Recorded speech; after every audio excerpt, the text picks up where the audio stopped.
Hello and welcome back. In previous videos we've spent a lot of time looking at things we do post-capture, processing in Lightroom and Photoshop. In this video we're going to take a look at the things we do before we press the shutter. And this came about because I occasionally meet people who say to me, oh, I like to get it all right in camera and then I don't need to bother with any processing on the computer. And it prompted me to think, well, is this even possible? And if it is possible, is it even desirable? So we're going to take a look at the things that we need to think about before we press the shutter, the critical things we need to do, and then the things that are not important to worry about at capture time, the things that are best left for when we're processing the image on the computer. So let's dive in and have a look. So this idea of getting it all right in camera, I think it stems from latter days when people are using digital cameras and it's all done behind the scenes for them. But if we go back and think about what used to happen in the days of film, and I know what you're going to say, that I'm way too young to have ever worked with film, but of course I did a long time ago, and when we worked with black and white film or colour negative film, it was understood that a great deal of the work needed to be done after the film was exposed and processed, and in the darkroom we would do the magic.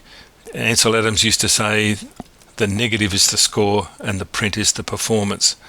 And that was all about the negative was the basis to work from, but a lot of the work was done in the darkroom.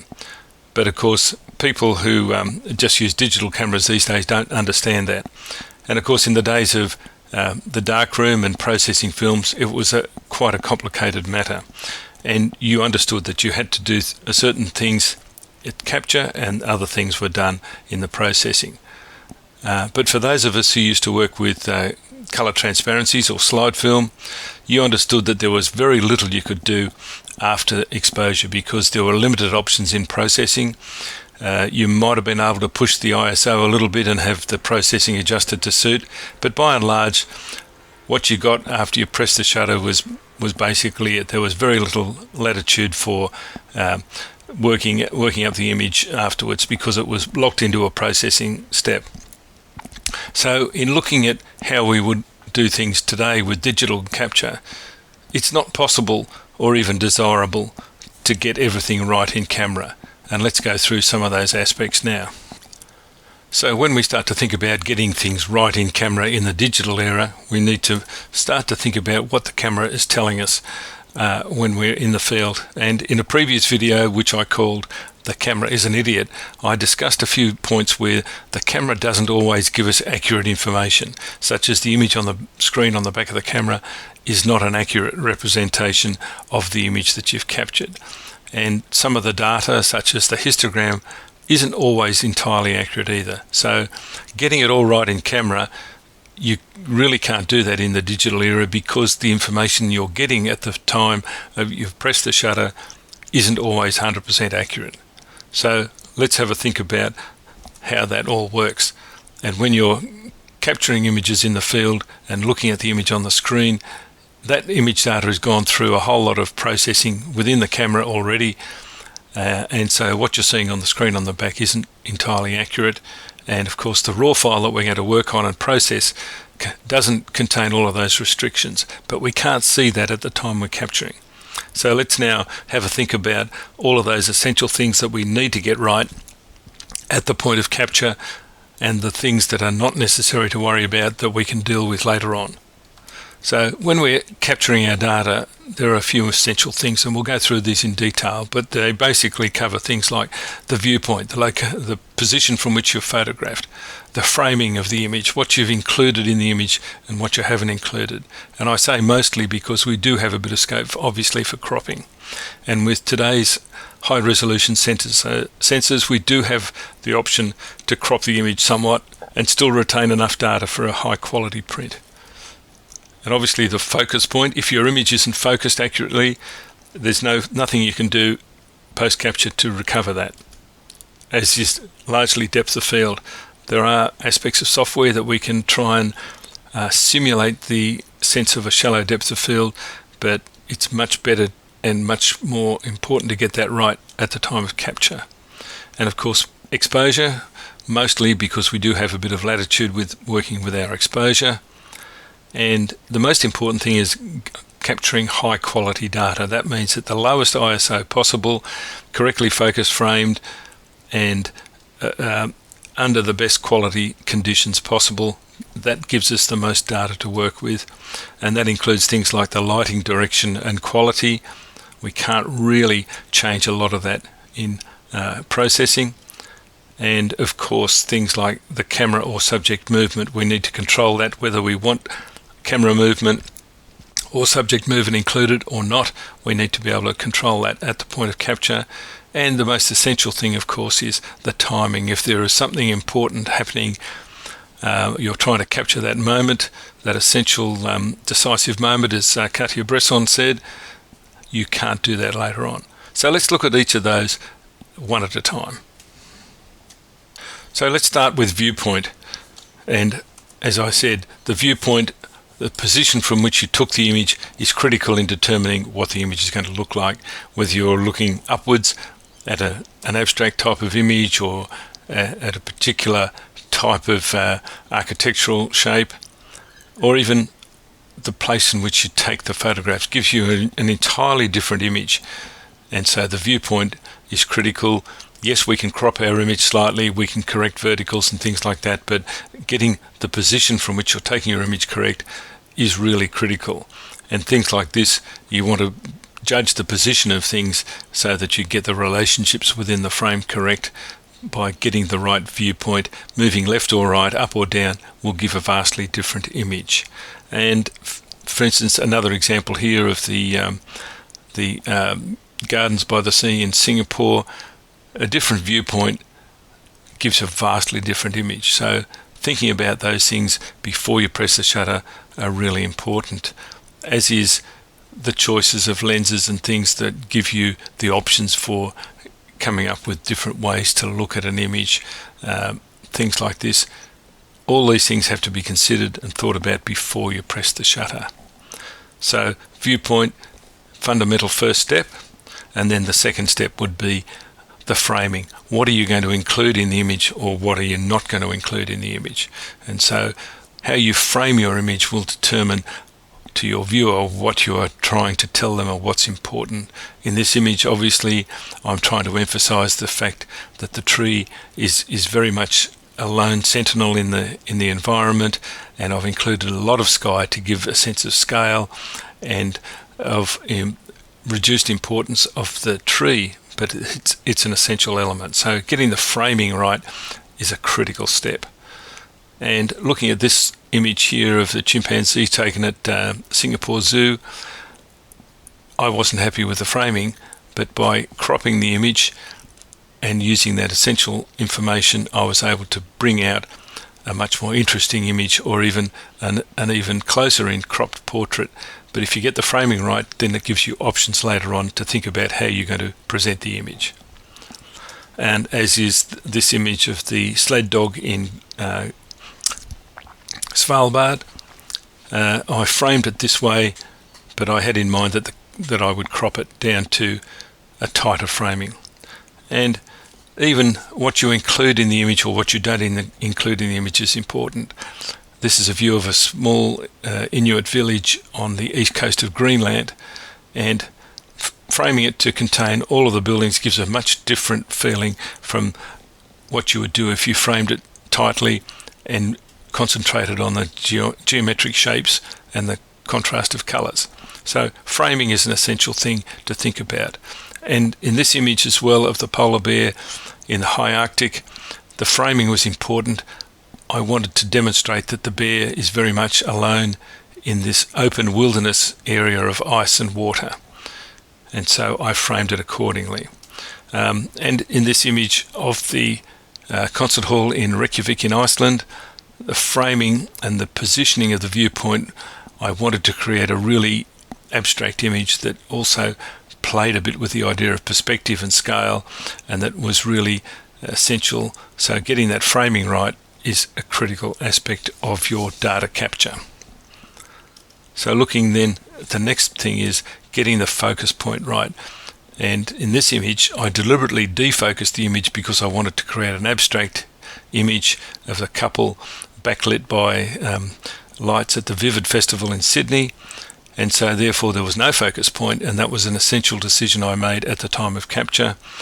Whereas in other times you're going to look at wanting to get the focus essentially where you want it to be and allow for things like the background to run out of focus, and that will be covered in the next point.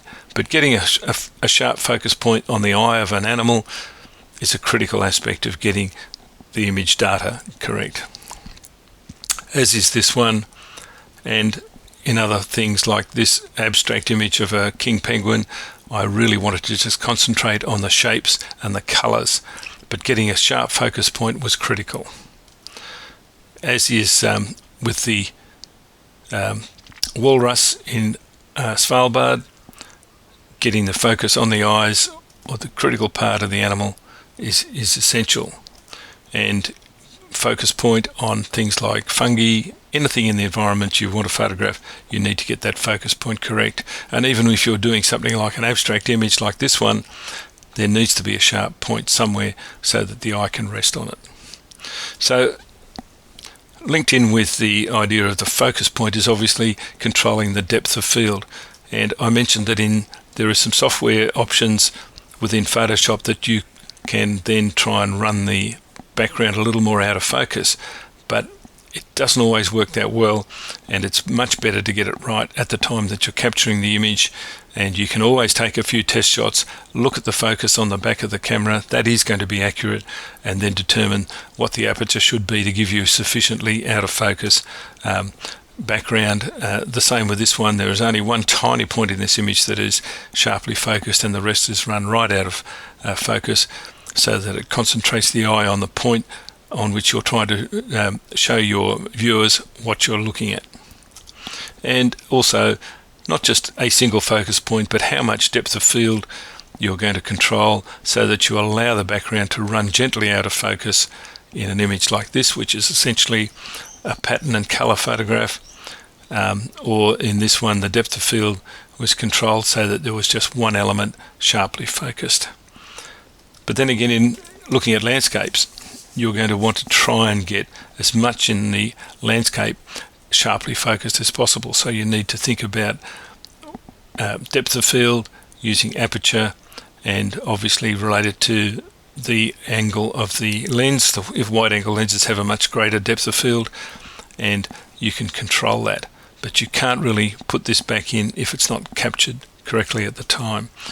And again, shallow depth of field for particular subjects, and controlled depth of field for things like flower studies and so forth. In this one, I used focus stacking in camera to try and capture a very small succulent plant, but it didn't quite all work out correctly because I made a few mistakes and the software didn't stitch it together as well. But in some instances you're going to need to focus stack to get sufficient depth of field in your image, and that's a consideration that you're going to need to think about. So focus stacking is something that you need to understand, and obviously you need a thing like a tripod to be able to manage that. And the same thing goes when we look at exposure.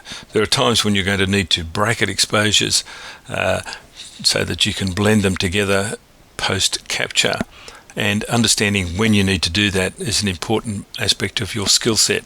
And in this instance, photographing within a building that has a brightly lit window needed at least 2 images to capture the range of tones from light to dark and then blend them together post-capture in our processing steps to give a more realistic image. So understanding the aspects of exposure is critical. And then of course when we come to dealing with things like movement in the image, such as moving water, obviously you're going to need to think about different exposure rates or shutter speeds so that you can either get moving water or freeze the water, or in this instance where you've got a whole lot of other tourists in the picture, you might want to take several photographs and blend them together so that you can get rid of the people.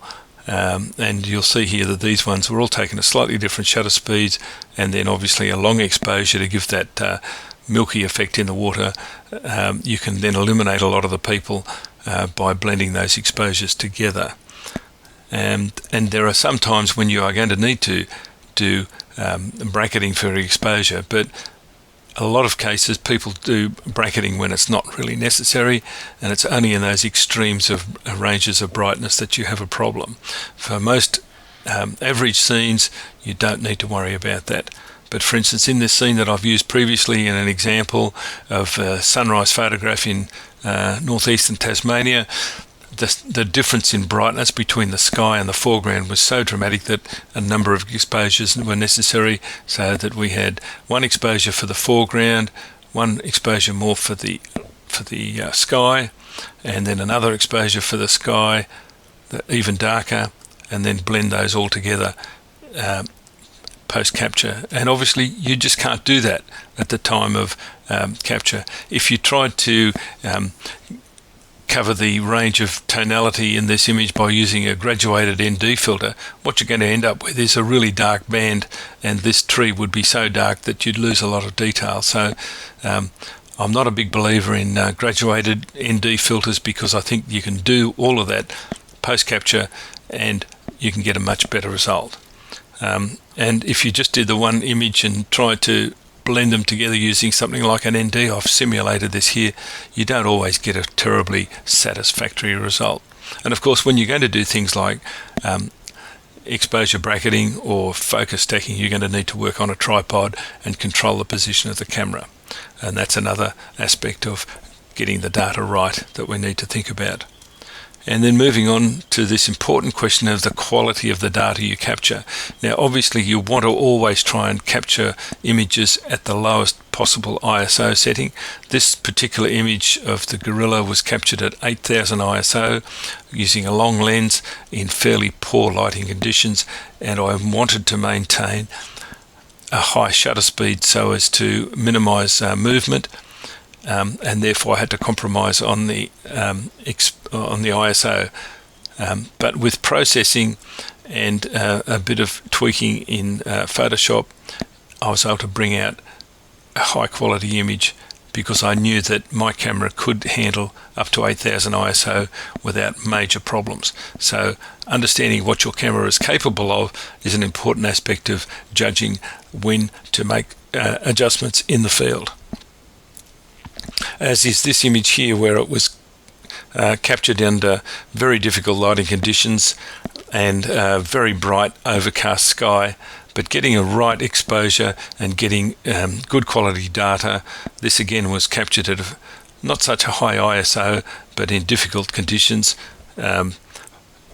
It was possible then to be able to bring out the detail in the image post-capture, and those are things that you just can't do at the time of capture. As is this image of the Tasmanian devil in Tasmania, being able to adjust things post-capture, getting the best quality data. I think this one was captured at 6400 ISO, but again, with appropriate processing, you could produce a high quality image. And when we come to thinking about our quality of data, getting the light direction and quality of lighting right is obviously something we can't do later on. So judging things like the time of day, the position and direction of lighting is critical to capturing high quality data, particularly sunrise type scenes like this. You've got wonderful light, but you've got to be able to control the exposure. Whereas when you're photographing, for instance, in the forest, you don't want a strong light, you want soft light, because the strong light is going to create nasty shadows, and it's always easier to add contrast later on than try and reduce the effect of strong light and shadows, particularly in forest type scenes. So the light quality that you require for photographing in the forest is vastly different from what you would require for other types of scenes. And things like this photographed in South Georgia with the albatross mating ceremony, the lighting was just magic, and it was coincidental, but being able to control that lighting was an important aspect of getting the data capture right. And then other times you want the atmosphere of a misty, overcast, moody sort of situation, and you need to be able to control the exposure and get that data quality right, as is in this scene that I've used previously of the foggy morning in southwestern Tasmania, or even capturing something more towards the middle of the day when you do have control over the situation, but you can't control the lighting. But being able to capture a good quality, well-exposed image is really one of the important aspects of your basic skill set. And moving on to another aspect that you really need to control, or you can't change later on, is the camera and or subject movement. Deliberate camera movement can be a really creative tool, but you need to understand and practice a lot to get it right. And getting it wrong usually ends up with a pretty crummy looking image like this one, whereas appropriate amount of camera movement can lead to a very creative output. Or as in this one, a slow shutter speed on the tripod really gave the feeling of an early morning at the beach, and the quality of the light and the quality of the movement was important to get that right aspect. But there are other times when you want to freeze the action, so being able to control that, freeze the action, is important, just as much as allowing a certain amount of movement in an image. So getting that right in camera is an important aspect of what you can't change later on. And things like wheelchair sports, terrific aspect for getting some sense of movement, and you can often get close to the action. And of course then dealing with things like water moving in images, you need to do a bit of experimentation to get the right amount of movement in the water. And for aspects like this where there's background movement, again, controlling that movement is an important skill that you can't really amend later on.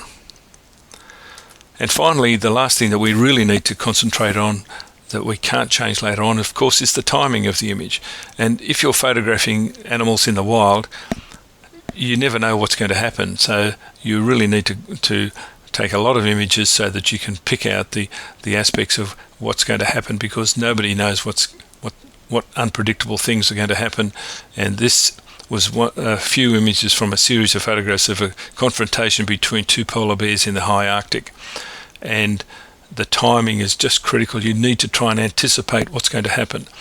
The really good sports photographers don't need to be shooting at 20 or 30 frames a second to capture the motion or the critical moment. They can anticipate what's going to happen. And again, when you're in the field and you just don't know what's going to happen, you just need to take as many photographs as possible to try and capture those moments when the animal is going to do something unexpected, or just find that perfect pose for the image that you want to capture. And particularly when you're photographing from a moving zodiac with other photographers, it's really critical to get all of those things right, because it's so easy to get things wrong. And another aspect of timing, of course, is when you want those dramatic moments of waves breaking or other things happening. Being able to anticipate or capture those things is a critical skill that we can't fix later on. And of course, sometimes you might have the framing right and the timing right, but you've missed some of the action. So lots of practice is necessary for getting the timing correct at the time of capture. So just to summarize, the things that we need to get right at the time of capture are these: the viewpoint, the framing, focus point, depth of field, the exposure, the quality of our data, the lighting direction and quality, any camera or subject movement, and of course the timing. These are the things that you can control at the time of capture. All of the other aspects are not relevant and not important to worry about. So let's now have a look at those things that we don't need to worry about and that we can process after the image data has been downloaded onto your computer and you're ready to do the processing. And these are the processing essentials that we don't need to worry about at the time of capture. Obviously, white balance. We're capturing a raw file. White balance is irrelevant. We can do it later on. And obviously, exposure adjustments. Getting those little bits of tweaks to get the exposure right. If we've got good quality data, we've exposed to the right without clipping, we can then adjust the overall exposure on our image. And that includes things like changing the contrast and getting that to the way we want it to look. and applying sharpening and noise reduction. You really obviously can't sharpen or apply noise reduction in camera with any degree of certainty, because you're just looking at a JPEG image on the back of the camera and you've got really no idea how that's been processed. And then adding things like the saturation and vibrance to the image, getting the right color balance, getting the right amount of color in the image is really critical. So let's now have a look at those one by one. So the processing essentials, white balance. Let's have a look at that. Modern cameras using auto white balance give a fairly good accurate representation of the white balance, but there are times when it's going to be thrown off, such as this scene taken in the southwest Tasmanian rainforest. There's a huge amount of green in the image, and the white balance in the camera has thrown it a little bit more into the magenta end, but you can process that at the time of downloading the raw file and adjusting it. And there's going to be times when you don't need to really do much of a change to the auto white balance, and the only way you can really accurately do that is on your monitor, on your computer, using a color calibrated monitor. And quite frankly, the image on the back of the screen on the camera is going to look different under different lighting conditions, and the screen's not accurate enough anyway, so you really can't adjust that white balance accurately in the field, and it's not important. You don't need to worry about it. So moving on to exposure adjustments, getting the data capture right, in other words, getting the exposure exposed to the right, capturing as much data as possible, then allows you to process the image to bring out the appropriate amount of foreground, background, blacks and whites to give you a well-balanced, well-judged exposure, and then it allows you to then get a little bit more creative and add more contrast and more mood in the photograph if you would like, or even turning it into monochrome and making an even more dramatic statement. And while you've got a good exposure to start with, it gives you plenty of options to move ahead. And for instance, this image of a water monitor, the background was a bit messy, and just by adjusting the lighting post-capture, you've got the option of bringing out and emphasizing important parts of the image. And the same with this photograph of the town of Vik in Iceland, captured on a really overcast rainy day, and then processing it to bring out the mood and emphasize different aspects of the image. Based on that good captured exposure, you can do a lot with the image. And even this image that I used earlier, showing the value of getting the framing right, with a good exposed image, I could turn that into a nighttime photograph by just simply adjusting all those parameters post-capture. And of course, contrast goes hand in hand really with the exposure. When you adjust the overall exposure in an image, you're going to then increase the contrast. And this is the sort of lighting that was available when this image was captured. It was very foggy, very misty, but by adjusting the contrast as well as the overall exposure, you're able to bring out much more information in the image. As is this one, taken on a fairly late afternoon in Tasmania, a little bit misty and foggy as you can see in the background, but by adjusting the processing and bringing out the contrast, you can really emphasize the texture of the water and the sand in the image. And also with this image that I used earlier to emphasize the value of timing, adding more contrast and more drama, particularly in the sky, really makes this a much more dramatic image.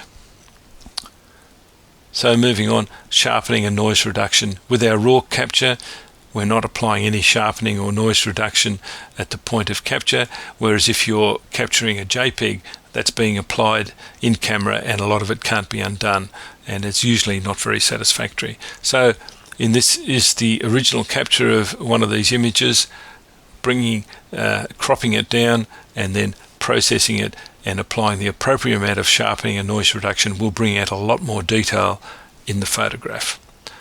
And of course you can't do that at time of capture because you can't see accurately enough on the back of the camera. You need to apply this post-capture. And the appropriate amount of saturation in an image. This is an image of a stone figure captured in Iceland, and I really loved this figure, but the background was really messy, so I actually exposure bracketed this one and then blended it together.